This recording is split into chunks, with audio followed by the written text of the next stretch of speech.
नमस्ते जोहार, मैं राजू और आप देख रहे हैं 24 झारखंड न्यूज। चलिए जानते हैं सुबह से लेकर शाम तक की तमाम बड़ी खबरों को। झारखंड में ओबीसी आरक्षण तय होने के बाद ही होगा नगर निकाय चुनाव। अब झारखंड में ओबीसी आरक्षण तय होने के बाद ही निकाय चुनाव होंगे। इसके लिए ट्रिपल टेस्ट कराया जाएगा। राज्य मंत्रिपरिषद की बैठक में बुधवार को नगर विकास विभाग व आवास विभाग के 17 अक्टूबर 2022 की अधिसूचना को निरस्त करने का फैसला लिया गया। पिछड़ा वर्ग के लिए स्थानीय निकायों में आरक्षण के संबंध में सर्वोच्च न्यायालय के आदेश के बाद यह फैसला लिया गया।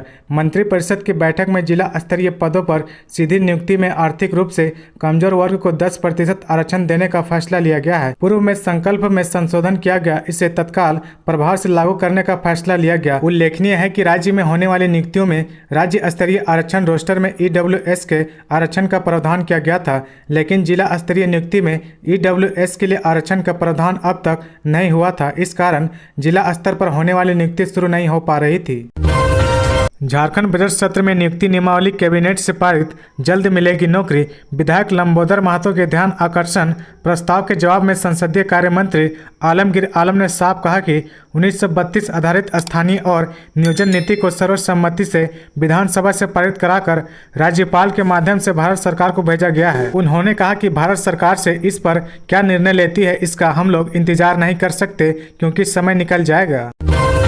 जेपीएससी डिप्टी कलेक्टर परीक्षा का रिजल्ट निकलने में लग गए 18 साल, 3 माह बाद होगा कट ऑफ मार्क्स जारी। झारखंड के 143 सहायक लोक अभियोजक की नियुक्ति का रास्ता साफ हो गया है। राज्य सरकार और जेपीएससी को 2018 में चल रही एपीपी नियुक्ति प्रक्रिया को अप्रैल में पूरा करने का निर्देश दिया गया है। झारखंड हाईकोर्ट में बुधवार को चीफ जस्टिस संजय कुमार मिश्रा एवं आनंद सेन की खंडपीठ में आदेश के बावजूद नियुक्ति प्रक्रिया पूरी नहीं किए जाने के खिलाफ दायर अवमानना वाद याचिका पर सुनवाई हुई। सुनवाई के दौरान महाअधिवक्ता राजीव रंजन ने अदालत को बताया कि राज्य सरकार ने जेपीएससी को एक पत्र लिखकर पुराने विज्ञापन में हुई नियुक्ति प्रक्रिया को पूरी करते हुए अनुशंसा भेजने का आग्रह किया है। रांची में तेज हवाओं के साथ हुई बारिश ने मचाई तबाही, सड़क पर पेड़ गिरे और साथ ही हुई बिजली गुल। झारखंड के अलग अलग हिस्सों में बृहस्पतिवार को तेज हवाओं के साथ बारिश हुई। बिजली कड़की। तेज हवाओं की वजह से राजधानी की सड़कों पर कई पेड़ गिर गए, जिससे कई गाड़ियां क्षतिग्रस्त हो गई। बारिश शुरू होने के थोड़ी ही देर के बाद रांची में बिजली गुल हो गई। दिन में ही मौसम का मिजाज बदल गया था। करीब 3 बजे के आसपास अंधेरा छा गया।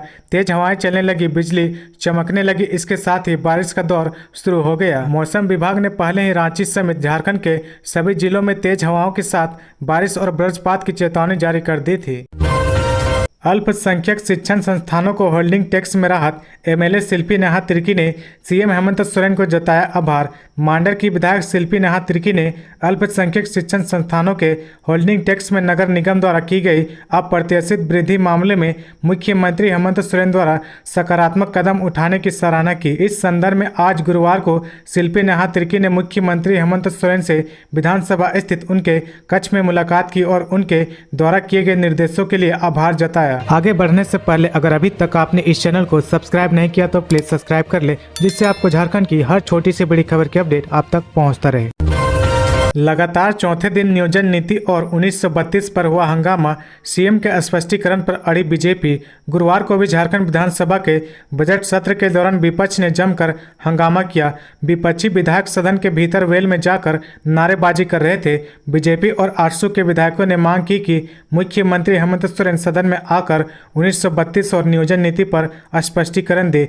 विपक्ष ने पूछा कि जब 1932 का खतियान विधानसभा से पारित करा लिया गया तो सरकार उसे लागू करने से पीछे क्यों हट रही है। आजसू सुप्रीमो सुदेश महतो ने कहा कि नियोजन नीति पर मुख्यमंत्री हेमंत सोरेन की चुप्पी बताती है कि इस सरकार की मंशा युवाओं को रोजगार देने का नहीं है। लंबोदर महतो ने भी कहा कि सरकार नियोजन नीति और 1932 पर स्पष्टीकरण क्यों नहीं देती।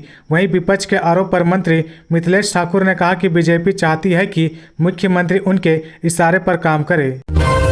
स्वास्थ्य मंत्री बन्ना गुप्ता ने कहा, बेरोजगार नहीं होने देंगे अनुबंध कर्मियों को, ठीक करेंगे पिछली गलतियां।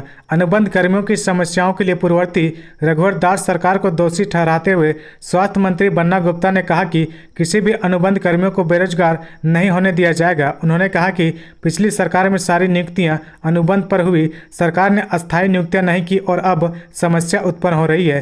हालांकि उन्होंने कहा कि हमारी सरकार अनुबंध कर्मियों के प्रति संवेदनशील है। डेंटिस्ट बनने की चाहत रखने वालों के लिए खुशखबरी, रिम्स डेंटल कॉलेज को मिली मान्यता। डेंटल काउंसिल ऑफ इंडिया ने रिम्स डेंटल कॉलेज के बीडीएस कोर्स को अस्थायी मान्यता दे दी है। कोर्स को मान्यता प्राप्त करने से संबंधित आदेश DCI द्वारा 2 दिन पूर्व रिम्स और डेंटल कॉलेज प्रबंधन को उपलब्ध करा दिया गया। रिम्स के निदेशक डॉक्टर कामेश्वर प्रसाद ने बताया कि मान्यता नहीं होने से हर साल BDS में दाखिले के लिए जद्दोजहद करनी पड़ती थी, लेकिन अब ऐसा नहीं होगा। रिम्स के लिए यह गर्व की बात है। इसके लिए डेंटल कॉलेज के सभी शिक्षक, पूर्व डीन डॉक्टर SN सिंह और पूर्व प्राचार्य डॉक्टर आशीष जैन का प्रयास सराहनीय है। ASI प्रोन्नति परीक्षा प्रश्न पत्र लीक मामले में 4 पुलिस अधिकारी निलंबित। सिपाही और हवलदार के ASI में प्रोन्नति के लिए हुई परीक्षा का प्रश्न पत्र पहले ही लीक हो गया था। पुलिस मुख्यालय ने मामले को गंभीरता से लेते हुए नेतरहाट में पद स्थापित एक इंस्पेक्टर समेत 3 दरोगा को निलंबित कर दिया गया। जानकारी के अनुसार प्रश्न पत्र लीक होने के बाद परीक्षा दे रहे सिपाही और हवलदार नकल करने लगे। जांच में कुछ सिपाही नकल करते पकड़े गए। वहीं वर्मा माइंस स्थित ट्रैफिक ट्रेनिंग स्कूल में नकल करते 28 सिपाही व हवलदार को केंद्र अधीक्षक DSP जयश्री खुजूर ने पकड़ा था। पकड़े जाने के बाद अभ्यर्थी सिपाही व हवलदारों ने काफी हंगामा किया। लातेहार के शांति जंगल से 5 लाख का इनामी जोनल कमांडर शीतल रविदास गिरफ्तार। लातेहार में 5 लाख का इनामी नक्सली डीलर शीतल मोची उर्फ शीतल रविदास को पुलिस ने गिरफ्तार कर जेल भेज दिया है। पुलिस अधीक्षक अंजनी अंजन ने पत्रकारों को बताया कि लगातार सूचनाएं मिल रही थी कि बालूमाथ थाना क्षेत्र के शांति जंगल एवं आसपास के क्षेत्रों में भाकपा माओवादी के रीजनल कमांडर रविंद्र गंजू का दस्ता भ्रमणशील है। मिली जानकारी के अनुसार रीजनल कमांडर रविंद्र गंजू के दस्ता द्वारा बालूमाथ के कोयला व्यवसायी, ईंट भट्ठा मालिक, ठेकेदार समेत अन्य व्यवसायियों से रंगदारी और लेवी वसूलने का कार्य किया जा रहा था। सूचना मिलने पर बालूमाथ SDPO अजीत कुमार के नेतृत्व में एक टीम का गठन किया गया। टीम ने शांति जंगल में छापेमारी करने पहुंची, जिसे देखकर कुछ हथियारबंद नक्सली भागने लगे, लेकिन पुलिस के जवानों ने उसे खदेड़कर एक नक्सली को गिरफ्तार किया। महाअधिवक्ता की राय के बाद झारखंड सरकार पूजा सिंघल मामले पर लेगी फैसला। सरकार ने प्रवर्तन निदेशालय की रिपोर्ट के आधार पर पूजा सिंघल के खिलाफ कार्रवाई करने के मामले में अब महाअधिवक्ता की राय मांगी है। महाअधिवक्ता की राय के बाद सरकार के स्तर पर अंतिम निर्णय लिया जाएगा। इससे पहले विधि सचिव पूजा सिंघल के खिलाफ प्राथमिकी दर्ज करने पर अपनी सहमति दे चुके हैं। उल्लेखनीय है कि ईडी ने खूंटी मनरेगा घोटाले की जांच के दौरान 6 मई को पूजा सिंघल व संबंधित लोगों के रांची, मुजफ्फरपुर, कोलकाता, चंडीगढ़, फरीदाबाद और गुड़गांव के कुल 24 ठिकानों पर छापा मारा था। पूछताछ के बाद 11 मई 2022 को पूजा सिंघल को गिरफ्तार किया गया। पहले चरण की जांच पूरी करने के बाद ईडी ने पूजा सिंघल सहित 7 लोगों के खिलाफ आरोप पत्र दायर किया। हजारीबाग ACB ने की कार्रवाई। आंगनबाड़ी सेविका से 7,500 रुपये रिश्वत लेते सुपरवाइजर गिरफ्तार।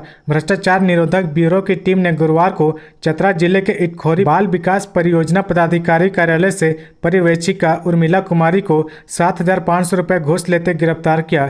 ACB की टीम गिरफ्तार करने के बाद पर्यवेक्षिका को हजारीबाग ले आई और पूछताछ कर रही है। बताया जा रहा है कि पर्यवेक्षिका आंगनबाड़ी सेविका से पोषाहार वाउचर पास कराने के एवज में 15% कमीशन मांग रही थी। इससे तंग आकर सेविका ने ACB से शिकायत की। जांच में मामला सही पाए जाने पर ACB की टीम ने पर्यवेक्षिका को रिश्वत लेते धर दबोचा। 23 मार्च को समाप्त होगा झारखंड का बजट सत्र।